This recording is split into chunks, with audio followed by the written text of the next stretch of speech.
भक्ती ज्ञान विरहित इतर गोष्टी न कराव्या, प्रेम भरे वैराग्याच्या युक्ती विवराव्या, जेणेकरून मूर्ती अंतरी ठसावी श्रीहरीची, ऐसी कीर्तन मर्यादा आहे संतांच्या घरीची।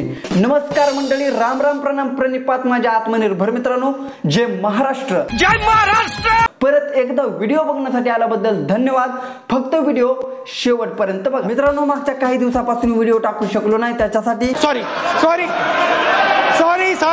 आता आपण आपले रेग्युलर व्हिडिओज घेऊन येणार आहे, त्याच्यामुळे काळजी करू नका। तर मित्रांनो, आजचा मुद्दा थोडासा महत्त्वाचा मुद्दा आहे। तर आज आपण बोलणार आहोत कीर्तन या विषयावरती। त्यांनी वड्यानं बोलणे, येड्या बाबडीत मुका घेणे, बाबड्या बसून सेल्फी काढणे, पुत्रीचा मुका घेणे।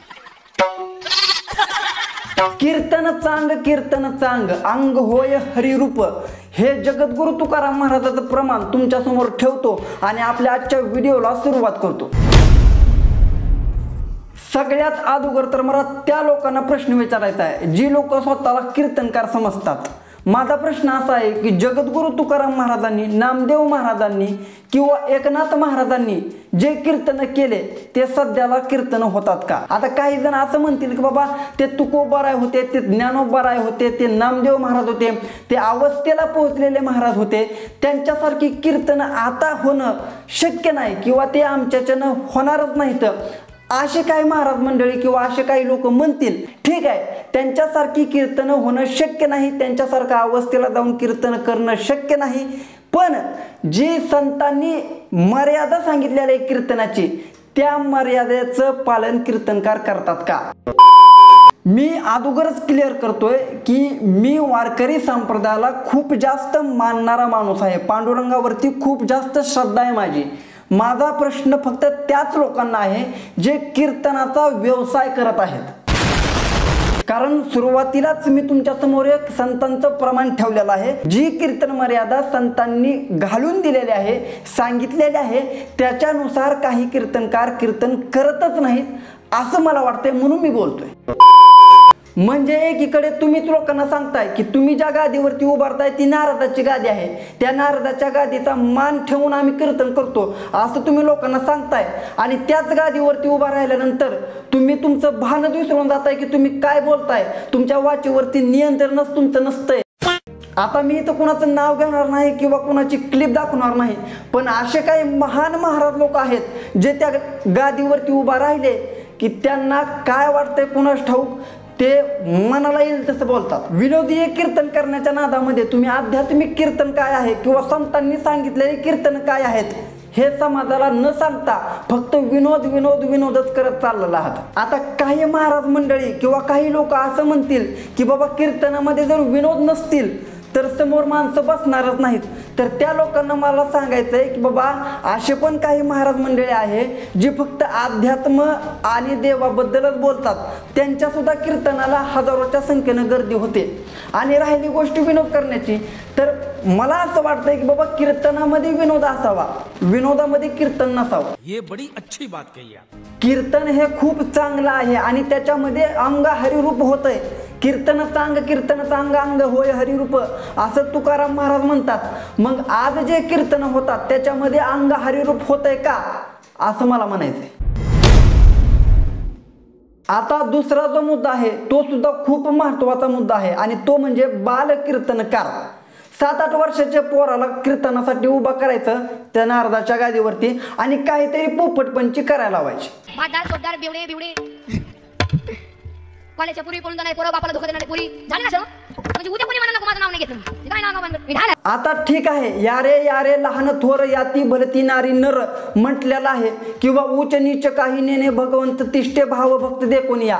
ठीक आहे, सगळ्यांना इथं कीर्तन भजन करण्याचा अधिकार आहे, ते संत महात्म्याने दिलेला आहे, वारकरी संप्रदायामध्ये दिलेला आहे। ठीक आहे, पण अनुभव आले अंगात ते या जगात येत असे असं संत महात्मे म्हणतात। अनुभव जे आले अंगामध्ये, जे मला अनुभव आले ती मी लोकांना देतोय असं संत महात्मे म्हणतात। मग हे बाल कीर्तनकार जे आहे कन्सेप्ट आजकाल जास्त ट्रेंडिंगला, त्यांना काय अनुभव आहेत महाराज मला सांगा तुम्ही। यांना कुठली तरी 4-5 कीर्तन ऐकवली जातात मोबाईलवरती आणि ती आहेत तशी डोक्यामध्ये उतरवली जातात आणि तेच पुन्हा बोलायला लावली जातात। आणि आता सगळ्यात महत्त्वाचा विषय आणि आपला शेवटचा विषय म्हणजे कीर्तनाचं मानधन। आता तुकाराम महाराजांच्या गात्यामध्ये एक अभंग मला वाचण्यात आला, म्हणून तो अभंग फक्त तुमच्यासमोर ठेवतोय मी. तो अभंग असा आहे की जेथे कीर्तन करावे तेथे अन्न न सेवावे, बुका लावू नये भाळा, माळ घालू नये गळा, असा तो अभंग आहे.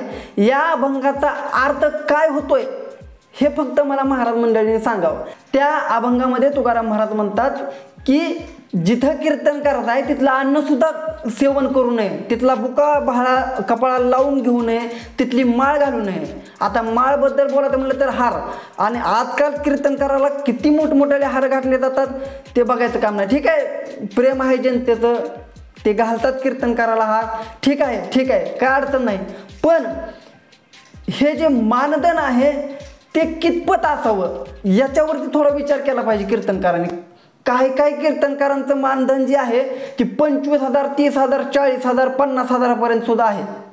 आता तुम्ही कीर्तन करताय का व्यवसाय करताय हे बघितलं पाहिजे. आता हे बघा मित्रांनो, मी सुरुवातीला सुद्धा बोललोय आणि आता शेवटी सुद्धा बोलतोय, वारकरी संप्रदायाबद्दल माझ्या मनामध्ये खूप जास्त प्रेम आहे. वारकरी संप्रदायामध्ये जे महाराज मंडळी आहे त्यांच्याबद्दल सुद्धा खूप जास्त आदर आहे माझ्या मनामध्ये. पण वारकरी संप्रदायाचं सुद्धा रूपांतर आता कुठेतरी थोड्या वेगळ्या प्रकारे होत चाललंय असं वाटलं मला. मी फक्त बोलतो आणि हे फक्त माझं मत आहे, मी कुणाचं मत मांडलेलं नाही किंवा कोणी असं बोललाय तो असं बोललाय असं कुणाचं नाही. वारकरी संप्रदाय थोडासा वेगळ्या पद्धतीनं काही महाराज लोक त्याला घेऊन जातात किंवा वेगळ्या पद्धतीनं लोक त्याच्याकडे बघायला लागलेले आहेत, म्हणून मी याच्यावरती बोलतोय.